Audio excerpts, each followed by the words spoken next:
কিরম ব্যবস্থা মানে করে দাও। ক্রিম তো নাই, শেষ হয়ে গেছে, দাও একটু চিপা চিপা বানাইলে ওইটুকু মাহে তারপরে আসলাম পূজা দিবেন নি। অনেকগুলো অনেক রকম ফুল তুলেছি, আর এগুলো বাড়ির সব বেল পাতা, তুলসী পাতা, দুব্বো এগুলো তুলে নিয়েছি, আর দুধও এনে নিয়েছি, যেহেতু মনসা পুজো দুধ তো মাস্ট লাগবে। তারপরে বাড়ির যে নিত্য পুজো সেটা আগে করে নিয়েছি। আমি শুনেছি বাড়ির আগে নিত্য পুজো আগে করে নিতে হয়, তারপরে বাইরের পুজো করতে হয়। মানে কথায় আছে যে ঘর সামলে তারপরে বাইরেটা সামলাতে হয়, তো তার জন্য প্রতিদিনের যে নিত্য পুজো সেটা আগে করে নিয়ে তারপরে বাইরের পুজোটা দিতে হয়। তারপরে দুটো সরার মধ্যে সিঁদুরের ফোঁটা দিয়ে তারপরে তুলসী পাতা, যে ফলগুলো ছিল, আর দুধ কলা তো মাস্ট থাকবেই, আর মিষ্টি এনেছিলাম, আর তারপরে ঘি মধু সেগুলো সবকিছু দিয়ে দুধ দিয়ে তারপরে এখন পুজো দিয়ে নেব। আমাদের না মূর্তি পুজো হয় না, আমাদের 3টে ঘট আনে ছোট ছোট, আর ওই ঘটগুলো দিয়ে পুজো হয়। তোমরা কি দিয়ে পুজো করো অবশ্যই কিন্তু কমেন্টে জানাবে, যে ঘট দিয়ে পুজো করো না মূর্তি দিয়ে পুজো করো।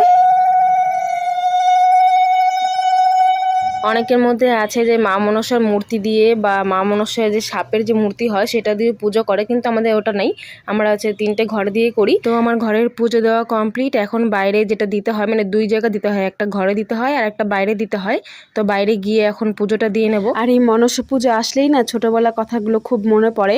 এই ঘর দিয়ে যখন পুজো করতো, তারপরে পরের দিন যেদিন বিসর্জন দেয় সেগুলো, তো আমাদের তো নিজস্ব পুকুর আছে, সেই পুকুরে নিয়ে গিয়ে গাবলায় করে, মানে গাবলায় করে বা ঝাঁকাতে কিছু একটা করে মাথায় করে নিয়ে তারপরে ওটাকে ভাসিয়ে তারপরে ডুব দিয়ে ওই যে ঘটগুলো আছে ঘটগুলো ভালো করে ধুয়ে তারপরে তুলে নিয়ে আসতাম, ওগুলো দিয়ে পরে খেলবো দেখে। মাটির ঘট ছোট ছোট, তো ছোটবেলায় তো ওই মাটির জিনিসগুলোর প্রতি বেশি আকর্ষণ ছিল, তো ওগুলো তুলে নিয়ে আসতাম, আর প্রিয়াঙ্কার আমি খেলতাম খুব।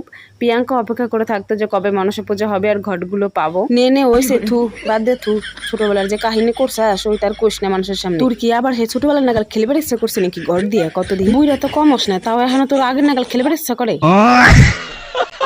না? সত্যি আমার না এখনো আগের মতন খেলতে ইচ্ছা করে, মনে হয় আগের মতন যে মাটির পুতুলগুলো, তারপরে অনেক রকমের মাটির জিনিসগুলো বানাতাম, সেগুলো দিয়ে খেলতাম। প্রিয়াঙ্কার আমার অনেক স্মৃতি জড়িয়ে আছে সেইগুলো। একদিন প্রিয়াঙ্কার আমি বসে বসে গল্প করছি যে ছোটবেলায় কত কিছু খেলেছি, কত রকম মাটির জিনিস বানিয়েছি, খেলেছি, কত কিছু মনে পড়ে সে ছোটবেলার কথাগুলো এখন। আর এখনকার বাচ্চারা তো সারাদিন ফোন, তারপরে দামি দামি পুতুল, দামি দামি গেম গুলো নিয়ে খেলে, আর আমাদের সময় তো এগুলো ছিল না, তো আমরা বাড়িতে বানানো মাটির পুতুল, হাড়ি কড়াই এগুলো দিয়ে খেলতাম। এখন মনে হয় কি তখন যদি ফোন টোন থাকতো তাহলে সবকিছু ভিডিও করে বা ছবি তুলে রেখে দিতাম, সারা জীবন স্মৃতি হিসেবে থেকে যেত, কিন্তু সেটা তো আর হবে না, সেটা বলেও এখন লাভ নেই। তো পুজো টুজো কমপ্লিট করে তারপরে ভাত বসিয়ে দিয়েছিলাম, সেদ্ধ ভাতই রান্না করেছি, যেহেতু আমি একাই খাবো, আর ভাইও ছিল না, ভাই মামা বাড়ি থেকে খেয়ে এসেছিল, আর মা বাবাও আজকে আসবে না, তো আলু সিদ্ধ আর উচ্চ সিদ্ধ রান্না করেছিলাম। তো তোমাদের ভিডিওটা কেমন লাগলো অবশ্যই জানাবে। বাই।